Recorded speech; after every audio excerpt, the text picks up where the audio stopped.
बाहर तापमान 40 डिग्री है और कुछ ही दिनों में चुनावी तापमान 100 डिग्री चला जाएगा, बॉइलिंग पॉइंट चला जाएगा। आज आपने रैली की, बहुत भव्य रैली की। तो इलेक्शन से शुरू करते हैं।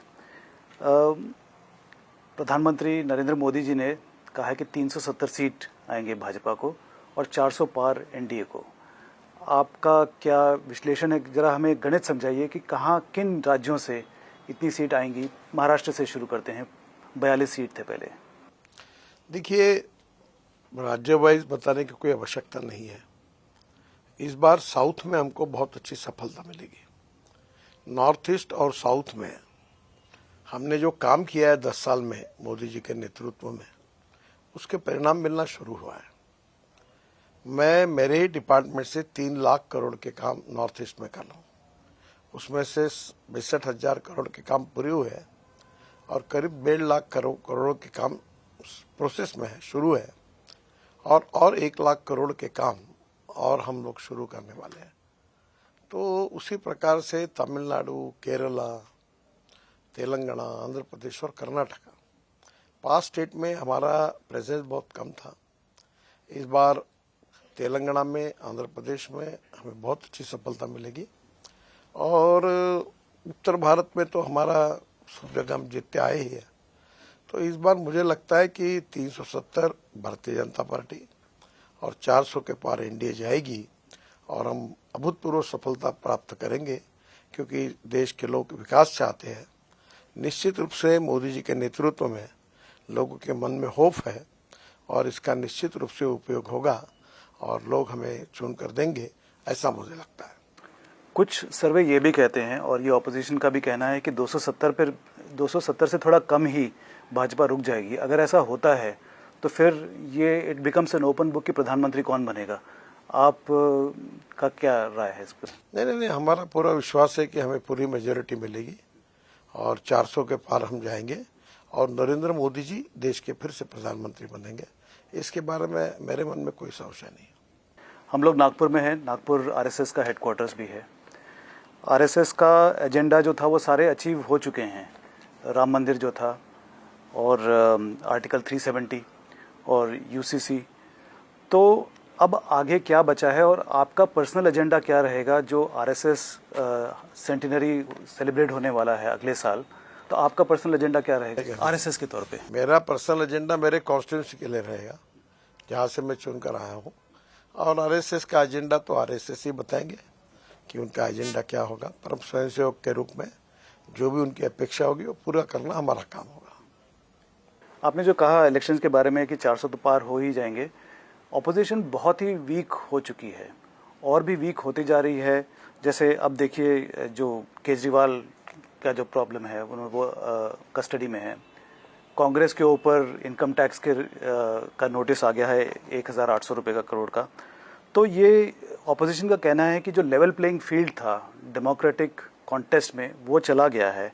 सो isn't it necessary for democracy, in a democracy, for a level playing field to flourish?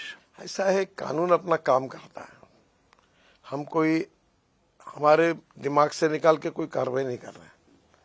जो कानून में जो कुछ कमियां रही है उसके आधार पर केसेस बनती है, वो किसी के खिलाफ बनती है।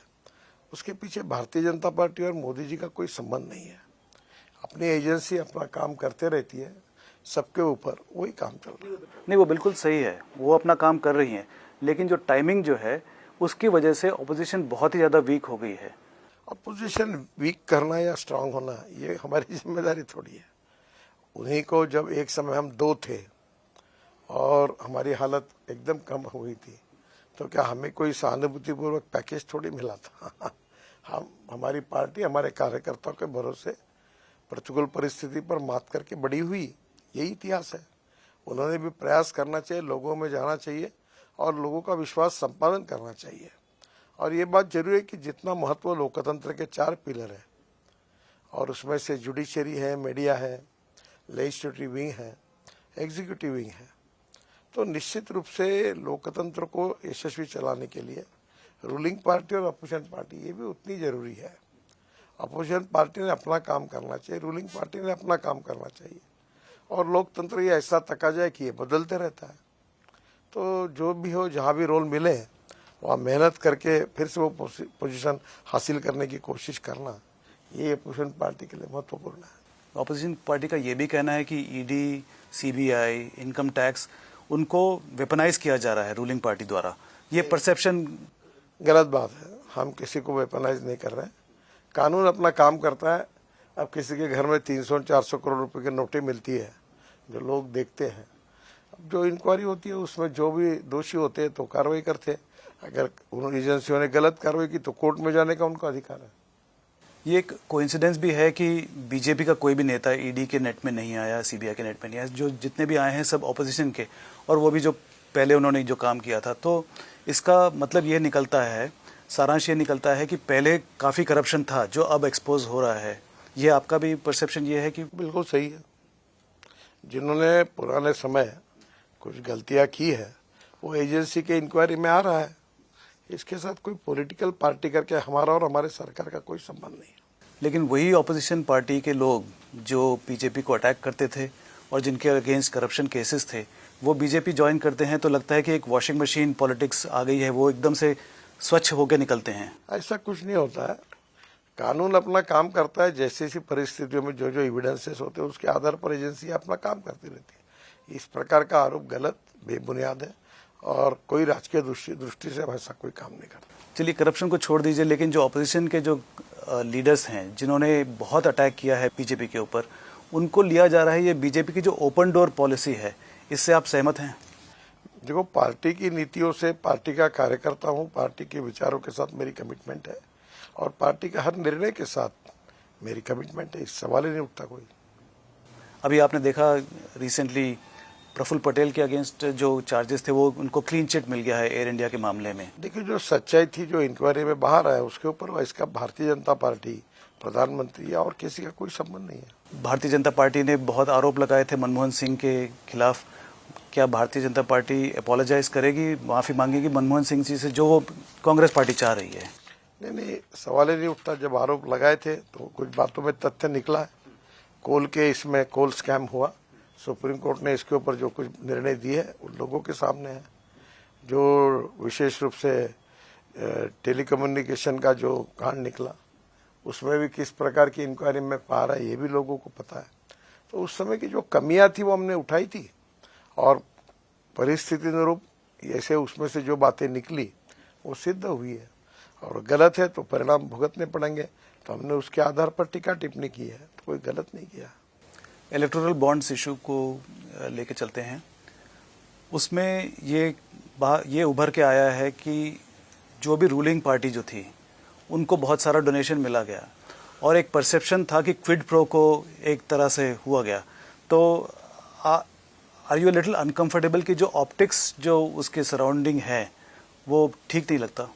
देखिए, मैं इसी एक मीडिया की टीवी मीडिया से बात कर रहा था। तो ये तो होता ही है, जिसके टीआरपी ज़्यादा होती है उसको ज़्यादा रेट मिलता है एडवर्टाइजमेंट का, जिसके कम होती है उसको कम मिलता है। आज हम रूलिंग पार्टी है तो हमको एडवर्टाइजमेंट जैसे डोनेशन ज़्यादा मिला। अगर कल कोई दूसरी पार्टी आती है फिर से तो उनको मिलेगा। जिस राज्य में वो सत्तारूढ़ है तो उनको फायदा होता है।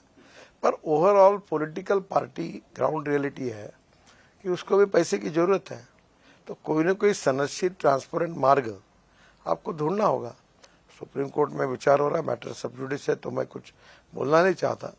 पर सुप्रीम कोर्ट जो कहे उसके बाद ऑल पॉलिटिकल पार्टी ने मिलकर, ये पॉलिटिकल पार्टी में एक वर्ल्ड में कुछ पार्टी देशों में पॉलिटिकल पार्टी को पूरा सरकार फाइनेंस करती है, तो इसका कोई ना कोई ऑप्शन ढूंढना पड़ेगा, ऐसा मुझे लगता है। आप you are one of the rare politicians who has a very good relationship with all kinds of politicians, including opposition politicians. It's a rare quality that that political leaders have. Given that your relationship is so good with everybody, कुछ advice देना चाहेंगे opposition को कि कैसे वो revive कर सकें अपने आप को? देखिए, सबका साथ, सबका विकास और सबका प्रयास, ये प्रधानमंत्री भी कहते हैं, हमारी भूमिका वही है। और जहाँ तक हम लोग जिस कन्विक्शन से हम बड़े हुए हैं कि जात, पंथ, धर्म, भाषा, सेक्स और पार्टी किसी भी निकष पर हम डिस्क्रिमिनेट नहीं करेंगे। और इसीलिए मैं हाईवे बना रहा हूँ तो यहाँ तक एक कॉन्स्टिट्यूंसी में करूँ और फिर छोड़ दो, ऐसा नहीं होता है। अगर मुझे कश्मीर से कन्याकुमारी हाईवे बनाना है और मैं बना रहा हूँ, तो जो जो कॉन्स्टिट्यूंसी जाता है वहाँ रास्ता बनाना पड़ता है।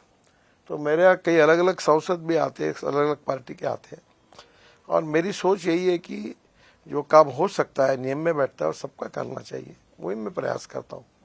और लोकतंत्र में यही अपेक्षा है।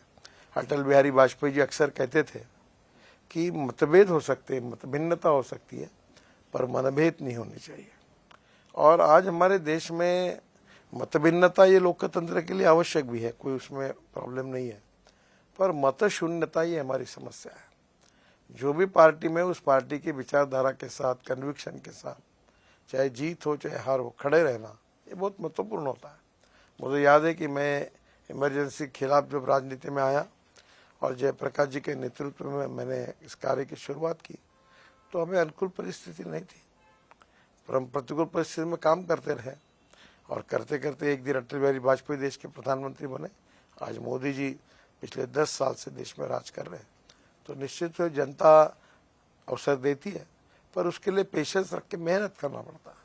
ये मत शून्यता की बात आपने रामनाथ गोयनका अवार्ड में भी कही थी, ये बिल्कुल सही बात है। ये कांग्रेस पार्टी आपको लगता है कि मत शून्यता की तरफ जा रही है, और उनका फ्यूचर क्या होगा अगर इस तरह चलता रहा? अक्सर एक बात पर विश्वास रखता हूँ कि कोई पार्टी को उनके बारे में मैंने कहने के बजाय उन्होंने आत्मपरीक्षण करना चाहिए। जहाँ तक मैं लोकतंत्र के एक कन्विक्शन के साथ लोकतंत्र पर आस्था रखने वाला कार्य करता हूँ, मैं ये चाहता हूँ कि I am very much proud of my conviction. मैं कभी छुपाता नहीं कि मैं भारतीय जनता पार्टी का कार्य करता हूँ। राष्ट्रवाद, good governance and development and Antyodaya, ये हमारा सामाजिक आर्थिक चिंतन हमारा उद्दिष्ट है, और हम राजनीति इसी उद्दिष्ट को पूरा करने के लिए कर रहे हैं। राष्ट्रवाद के रूप में इस राष्ट्र को सुखी, समृद्ध, संपन्न बनाना, विश्वगुरु बनाना, वर्ल्ड की तीसरी अर्थव्यवस्था बनाने का हमारा स्वप्न है।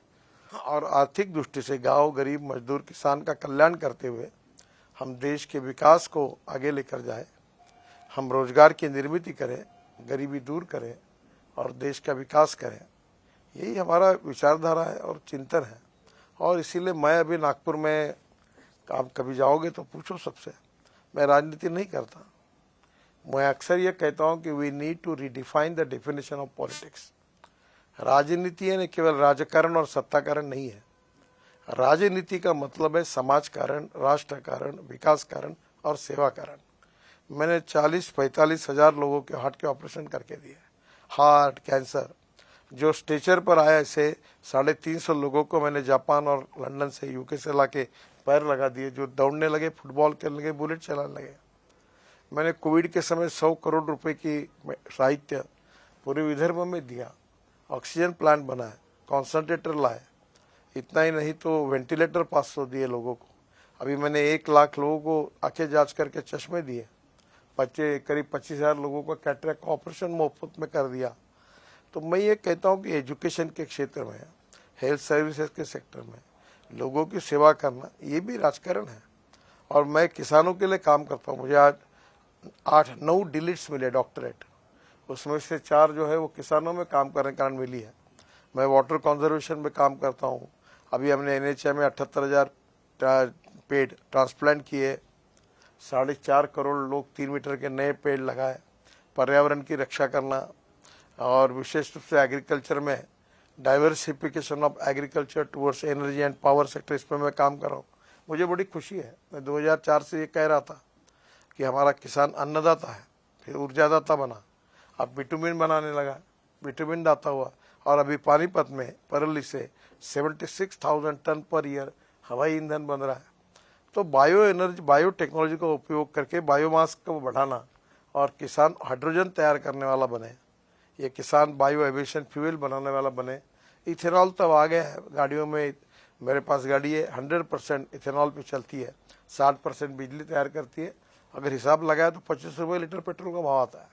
तो ये जो कुछ बातें हैं जिससे डोमेस्टिक हैप्पी ह्यूमन इंडेक्स, जिसकी यूनाइटेड नेशन ने चर्चा की है, इन सब प्रयासों से ये डोमेस्टिक हैप्पी ह्यूमन इंडेक्स, जिसको हम सुखांक कहते हैं, वो आगे बड़ा करना देश का, यही हमारा उद्देश्य है। और इसीलिए हम काम कर रहे हैं। केवल किसी व्यक्ति मंत्री बनेगा, MP बनेगा, MLA बनेगा, इसके लिए नहीं काम कर रहे हैं। और ये करना चाहिए।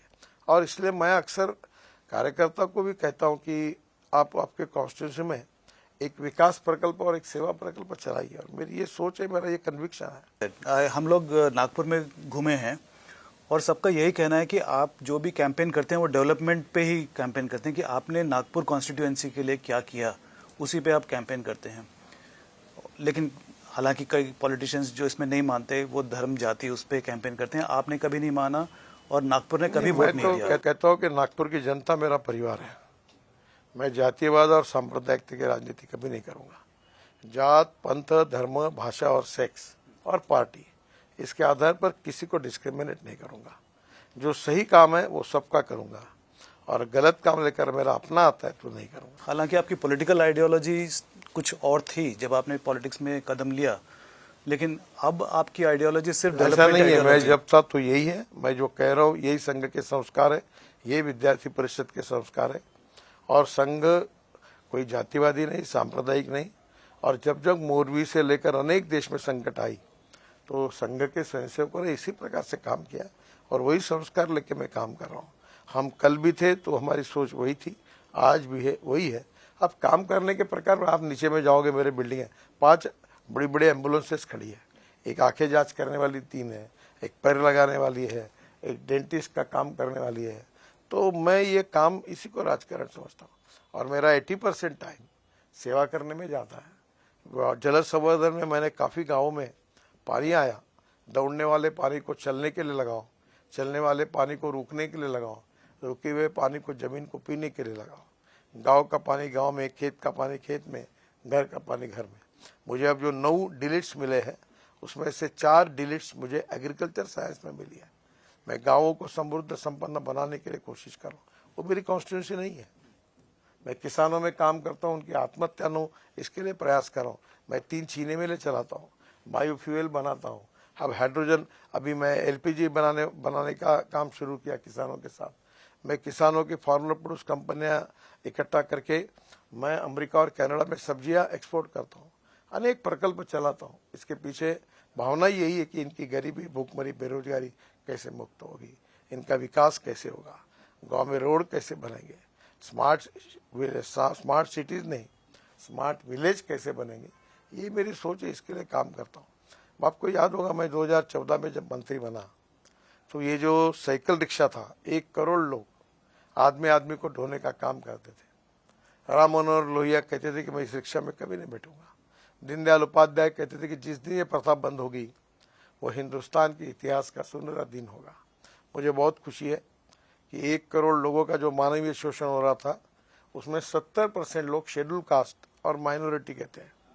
और मैंने उस नियम बनाया, कानून बनाया, ये सब ई रिक्शा लाई, ई कार्ड लाई, और 1 करोड़ लोगों को मानवीय शोषण से मुक्त किया। ये मेरे लाइफ का सबसे अच्छा काम हुआ। तो मैं नेचुरली समाज के प्रति आवश्यकता के अनुसार सेवा भाव से काम करना चाहता हूँ, और मुझे लगता है यही राजनीति है, यही राजकारण है। जैसे महात्मा गांधी ने अंग्रेजों के खिलाफ संघर्ष किया, ये भी राजकारण सत्ताकारण नहीं था, वो भी राष्ट्रकारण था। हम लोग बहुत ज़्यादा सत्ताकारण में जुड़ जाते हैं पर सही अर्थ उससे भूल रहे हैं। हम फिर से एक बार आप लौट चले और अपनी लाइन समाजकरण, राष्ट्रकरण, विकासकरण, सेवाकरण की तरफ लेके जाए तो हिंदुस्तान की लोकतंत्र में और मजबूती आएगी।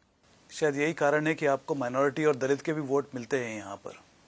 हाँ देते, मैं जात पात मानता ही नहीं हूँ, मुझे नहीं कर रहे हैं।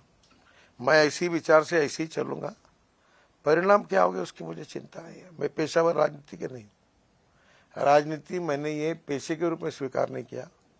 Politics is instrument of socio economic reform, और इसके लिए मैं कुछ करना चाहता हूँ।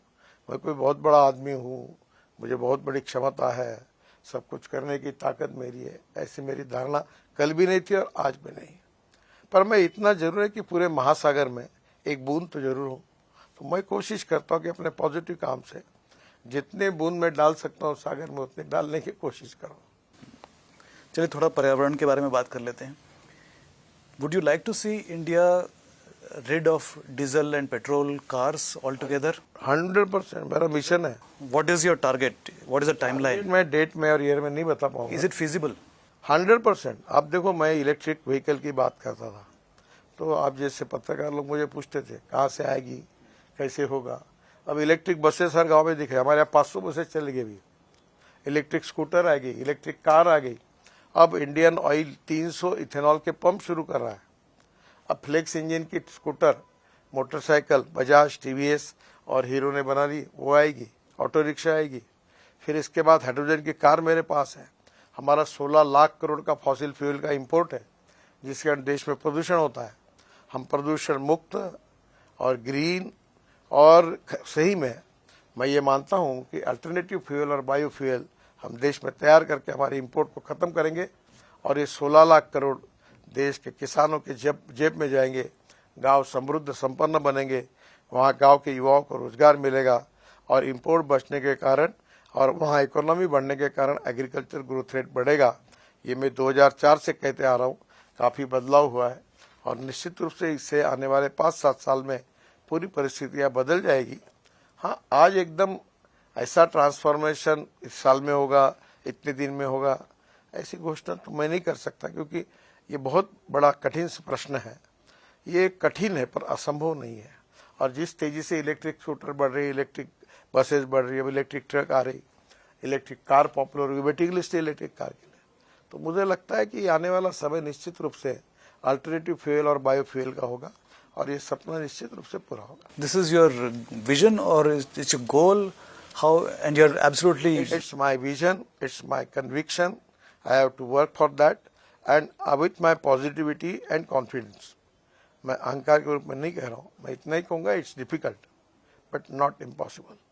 ये सपना जल्द से जल्द पूरा होगा। और आपको अगर मैं कहूँगा कि 2004 में यही बात मैं करता था, लोग हंसते थे।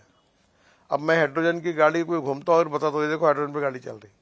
अब फ्लेक्स इंजन की गाड़ी नीचे में मेरा खड़ी है, मैं दिखा दो, आप चक्कर मार के आइए, 100% इथेनॉल पे चलती है, पोल्यूशन 0। इलेक्ट्रिक की गाड़ी तो घर घर में आ रही है, 300% राइज हो गया। तो जो लोग इसको बोलते थे ये संभव नहीं है, असंभव है, जिनको लगता था कैसे होगा, अब वो लोग बदल गए। 2004 से अभी 2024 से 20 साल में मैं लगातार ये बात कहते आया। अब लोग बदल गए, लोग विश्वास रखने लगे। निश्चित रूप से बदलेगा। अभी हैवी इक्विपमेंट में हाइड्रोजन पे आए, टाटा ने ट्रक बनाए आईसी इंजन के, जो टाटा और अशोक लेलैंड ने, वो हाइड्रोजन पे चलते हैं। बड़े प्रमाण पर एलएनजी के ट्रक आए, सीएनजी के ट्रक आए, और बायो सीएनजी अब बनने लगा। 350 फैक्ट्री देश में बायोमास से, परल से सीएनजी बना रही। तो निश्चित रूप से रिवॉल्यूशन हो रहा है, होगा, जिसका इंपोर्ट खत्म होगा, और ये देश आत्मनिर्भर भारत बनेगा, ऐसा मेरा विश्वास है। As a first step, hybrid vehicles पे जो इतना जीएसटी लगता है 28% का, उसको कुछ रिड्यूस करने का कोई प्लान है? मैंने वित्त मंत्री को रिक्वेस्ट की कि हमने इलेक्ट्रिक व्हीकल के लिए 5% जीएसटी रखा है, पर जो 40% बायोफ्यूल और 60% बिजली तैयार करती है, ऐसे जो फ्लेक्स इंजन है, इसके ऊपर 12% करेंगे, तो नेचुरली इसको प्रोत्साहन बढ़ेगा। पर उनके विचाराधीन है, पर मैंने उनको रिक्वेस्ट की है। उसमें एक्सचेकर को काफ़ी लॉस भी होगा, अगर जीएसटी रिड्यूस करते हैं। ये लॉस होगा, आजकल मॉडरेट मिलता है। अच्छा, ये पिछले 10 सालों में हाईवेज जो हैं कि 790 किलोमीटर बने हैं, और आगे और आप कुछ 6000 किलोमीटर और हाईवे बनाना चाहते हैं। तो in this context, isn't there a need to rebalance our green laws versus our development goals? Many times the environmental laws come in the way of development. आपको मैं केवल एनवायरनमेंट में हम क्या कर रहे हैं वो आपको बता रहा हूँ। हमने दिल्ली के UR2 में, अहमदाबाद डोलेरो में, अभी चंडीगढ़ में, सब जगह पर हमने करीब 90 लाख टन से ज़्यादा म्यूनिसिपल वेस्ट यूज़ किया है। 90 लाख टन से। बाम्बू का क्रैश बैरियर, यही से वरोड़ा और वणी 2 घंटे पे आप जाके देख सकते हैं। हमने पहली बार क्रैश बैरियर बनाया। हमने फ्लैश का पूरा उपयोग हम कर रहे हैं इकोलॉजी और एनवायरनमेंट के हिसाब से, क्योंकि जिसके कारण विशेष रूप से देश की इकोलॉजी और एनवायरनमेंट को प्रोटेक्ट करना अतिशय आवश्यक है। जो स्टील इंडस्ट्री में स्लैग निकलती है उसका उपयोग कर रहे हैं हम। प्लास्टिक में हम 7% प्लास्टिक, और वेस्ट टायर से जो रबर निकलता है वो यूज़ हम कर रहे हैं। हमने इकोलॉजी और एनवायरनमेंट के हिसाब से काफ़ी निर्णय किए, और मैं अक्सर मानता हूँ कि हमें देश की इकोलॉजी एंड इन्वायरमेंट को भी प्रोटेक्ट करना है और डेवलपमेंट भी करनी है। अभी आपने जो आंकड़े बताए, अब हम वर्ल्ड का लार्जेस्ट हाईवे नेटवर्क है और मैं कहता था कि 24 के पहले हमारा हाईवे नेटवर्क 24 जब समाप्त होगा तो अमेरिका के बराबर होगा। अब मुझे बीच में अमेरिका से लोग आए, उन्होंने कहा हमारा ऑब्जेक्शन है तुम जो कह रहे हो इस पर, क्या है? बोले आपका रोड नेटवर्क नेशनल हाईवे का अमेरिका से अच्छा है। तो आज जिस प्रकार के हाईवे बन रहे, दिल्ली से देहरादून 2 घंटे में, दिल्ली से जयपुर 2 घंटे में, दिल्ली से अमृतसर 4 घंटे में, दिल्ली से कटरा 6 घंटे में, दिल्ली से श्रीनगर 8 घंटे में, दिल्ली से मुंबई 12 घंटे में और दिल्ली से देहरादून 2 घंटे में। और आप मुकामा बता दो कि चेन्नई से बेंगलोर अभी दिसंबर तक 2 घंटे में होगा, बंगलोर से मैसूर 1.25 घंटे में हुआ। तो लोग अभी ऐसे 36 और एक्सप्रेस हाईवे हम बना रहे, कश्मीर से कन्याकुमारी तक, और सब लोग देख रहे हैं। और सब लोगों को, आप अरुणाचल, मेघालय, त्रिपुरा जाओ, कितने रोड बन रहे हैं। आप कश्मीर में जाओ, कितने बन रहे हैं। हम 2.5 लाख करोड़ की करीब 384 किलोमीटर तो टनल बना रहे हैं। भारतमाला जो था फर्स्ट, वो 34,000 किलोमीटर का था, फिर भारतमाला 2 और 9,000 किलोमीटर का है। तो हमने जिस प्रकार से काम किया, अभी नेशनल हाईवे का काम लगभग समाप्ति के पर है। हमने पूरे इसमें 2 लेन, 4 लेन, 6 लेन, 8 लेन, 16 लेन तक के रोड बनाए।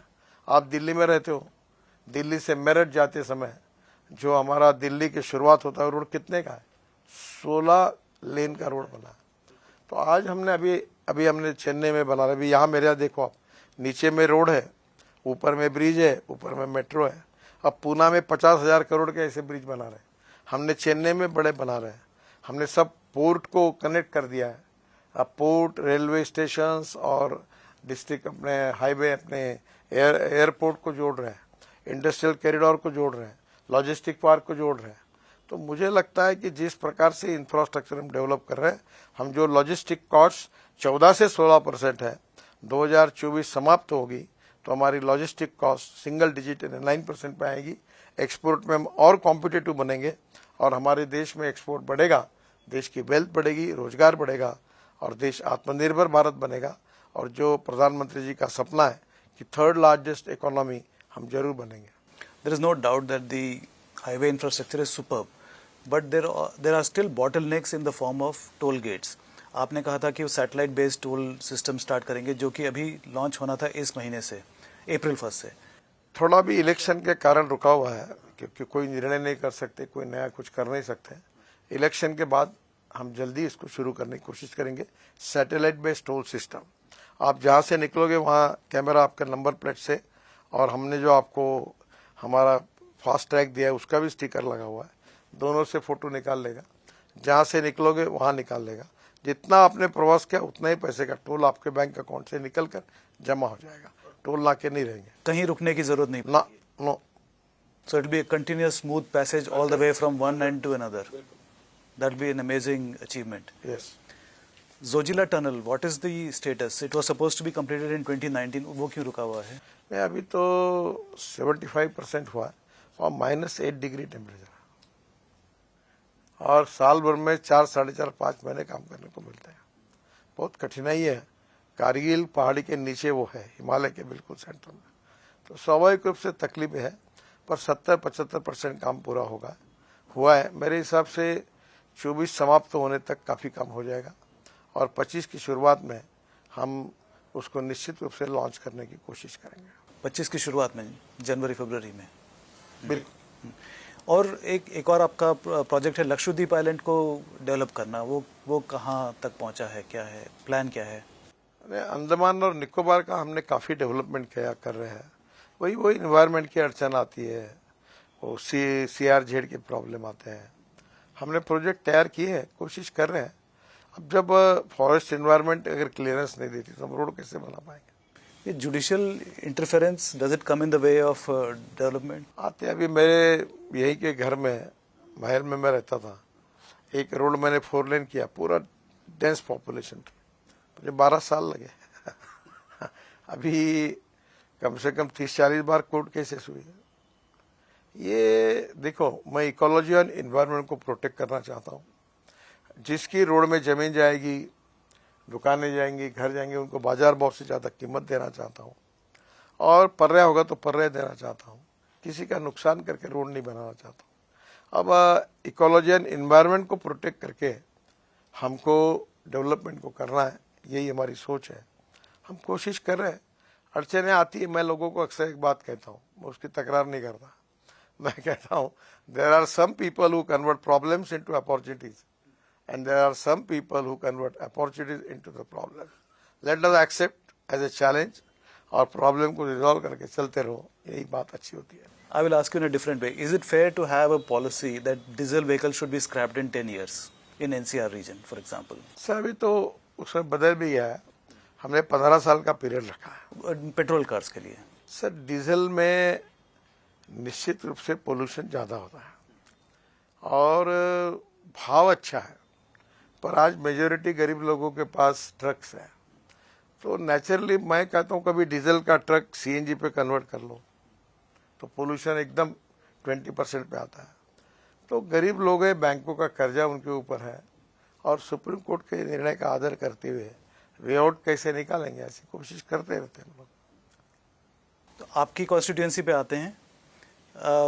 पिछली बार आप 2,15,000 मार्जिन से जीते थे, इस बार का क्या आपको लगता है? मेरा उद्देश्य है कि मैं 5 लाख से ज़्यादा मार्जिन से जीतूंगा। इस बार परिस्थिति वैसी है और मैंने जो कहा था कि मैं 10 साल का मेरा कार्य और मेरा नाम लोगों को मालूम है, इसलिए पोस्टर बैनर में नहीं लगाऊंगा। मैं heart to heart, man to man और हाउस टू हाउस लोगों से संपर्क करूंगा। आज मेरी पदयात्रा 4 प्रभाग में गई, 4 प्रभाग यानी 16 वार्ड और 16 वार्ड यानी कम से कम मैं आज 2 लाख लोगों से मेरा संपर्क हुआ। तो मैं लोगों को जा रहा हूँ, लोगों मुझे बाहर आ रहे, कोई आरती ये कर रहे, फूल ये कर रहे हैं, तो मैं लोगों को मिलूंगा। पर ये मेरे बारे में गलत स्टेटमेंट छपा गया कि मैं प्रचार में जाऊंगा, मैं वोट नहीं मांगूंगा, ऐसा मैंने नहीं कहा था और मैं किसी को खाऊंगा और पिलाऊंगा भी नहीं। मैंने ये कहा कि मैं जो इलेक्शन के आदर्श सिद्धांत है, लोगों को मिलना, बुजुर्ग लोगों के आशीर्वाद लेना और लोगों के घर घर जाना, इसी सिस्टम का उपयोग करूंगा, यही मैंने कहा था। तो आप प्रचार करेंगे, अपने स्टाइल से करेंगे? बिल्कुल कर रहा हूँ, हाँ। और मैं बड़े बुजुर्ग लोगों के घर गया, नागपुर के करीब 50-60 बड़े लोगों को, अलग अलग धर्मों के लोग हैं, पैर छूकर उनके आशीर्वाद लिया। जो नागपुर का जो परिवर्तन हुआ है 10 साल में, शायद वही है आपका प्रचार है? अब तो मुझे कहने की जरूरत नहीं, आप नीचे उतरो, किसी को टपरी वाला, चाय वाला, आप ही 100 लोगों को पूछो, एक खादा भी आदमी आपको शायद मेरे विरोध में नहीं मिलेगा। आप ही टेस्ट कर लो। मैंने लोगों की सेवा की है, नागपुर की जनता को अपना परिवार माना है। यहाँ युवाओं को 1 लाख लोगों को मिहान में रोजगार दिया है और 5 साल में 1 लाख नए रोजगार खड़े करूंगा। मैं यहाँ के सर्वांगीण विकास के लिए वैसे देश में काम करता रहा, राज्य के लिए भी काम करता रहा, विदर्भ के लिए करता रहा और नागपुर के लिए भी करता रहा।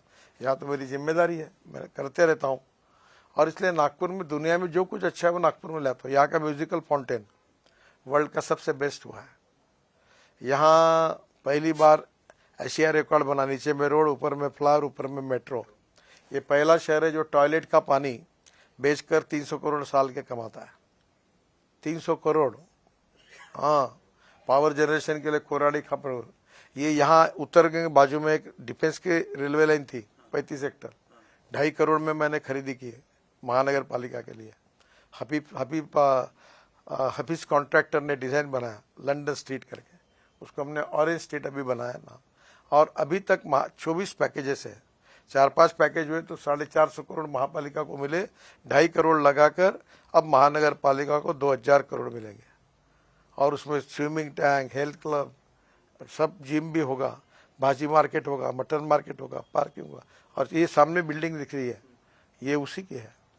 और एक रेलवे लाइन को लेके हम 36 मार्केट बना रहे हैं, होलसेल किराना, और इनको हमने नागपुर के बाहर 48 एकड़ जगह देकर एयर कंडीशन मार्केट बना रहे हैं। हर जगह पर हम जो जगह सब्जी मार्केट, 1 लाख बस्ती के मांगे पीछे एक सब्जी मार्केट, एक मटन मच्छी और फ्रूट मार्केट करेंगे। हॉकर्स के लिए फूड मॉल बना रहे हैं। तो ये शहर की मेरी एक सोच है। 350 खेलने के मैदान बना रहे हैं। अभी मैंने क्रीड़ा महोत्सव किया, हमारे यहाँ मेंबर ऑफ पार्लियामेंट को खासदार कहते हैं, खासदार क्रीड़ा महोत्सव। 70,000 खिलाड़ी खेले 17 दिन, 1 करोड़ 66 लाख रुपए के अवार्ड दिए। फिर सांस्कृतिक महोत्सव किया, सांस्कृतिक महोत्सव में करीब 50,000 लोग रोज आते थे। वर्ल्ड के भारतीय प्रसिद्ध कलाकार आए बड़े बड़े, और 16 दिन कार्यक्रम हुए। भक्ति महोत्सव किया, 10-10 हजार 12-12 हजार लोग, कोई भगवत गीता, ज्ञानेश्वरी, अपना राम रक्षा, कभी हनुमान चालीसा, इसका पठन हुआ। भगवान गौतम बुद्ध के स्तोत्र का पठन हुआ। फिर एडवांटेज विदर्भ किया, उसमें यहाँ इंडस्ट्रियल डेवलपमेंट और रोजगार मिले, इसके लिए देश के बड़े बड़े उद्योगपति आए। मैंने एग्रो विजन किया, जिसमें विदर्भ के 5 लाख किसान 4 दिन आए। अब एग्रो कन्वेंशन सेंटर देश का पहला, उसका मंजूर हो गया, टेंडर निकल गया। 400 करोड़ का बड़ा सेंटर बना रहे, और यहाँ एग्रीकल्चर कन्वेंशन होगा। तो मैंने इस शहर में बगीचे तैयार किए, वाटर बॉडीज तैयार की, तालाब अच्छे बन रहे हैं, और गरीबों को मकान बन गए, मिल गए, नए प्लान सिटी डेवलप हो रही, 24 घंटे पानी देने वाला ये पहला शहर है। 24/7 देश में यही है। अब करीब 70% तक लोगों को पानी मिल रहा है फुल। हाँ, पानी की 89 टाकियां बनाई, पाइपलाइन की सिस्टम बदली साहब। तो बिल्कुल इंडिया के सेंटर में आपने एक मॉडल सिटी बनाया है, बनाना चाहते हैं। मेरी बिल्कुल इच्छा है कि नागपुर हिंदुस्तान का नंबर 1 का सुंदर, स्वच्छ और प्रदूषण मुक्त शहर बने। ये ऑरेंज सिटी है, ये टाइगर कैपिटल है, ये 0 माइल है, सब इसकी अपने आप में एक विशेषता है। उसको मेंटेन करते हुए नागपुर आगे जाए, और नागपुर की जनता देश के सबसे सुंदर और स्वच्छ शहर के रूप में अभिमान के साथ कह सके। यही मेरा कार्यक्रम है, यही मेरी दिशा है, और यही मेरी विजन है, और यही मेरी कमिटमेंट है। ये करने के लिए मैं कोई, अभी दोनों स्टेशन अच्छे हो रहे हैं, 5 स्टार। एयरपोर्ट सुप्रीम कोर्ट में अटका है 3 साल से। तो यही बात पूछने वाला था। अब क्या करूं मैं, वो तो कोई रिजेक्ट करे या स्वीकृति करे, हमारे हाथ में हम आगे नहीं जाते। बहुत बहुत धन्यवाद। थैंक यू, बहुत बहुत धन्यवाद, आपका आभारी हूँ।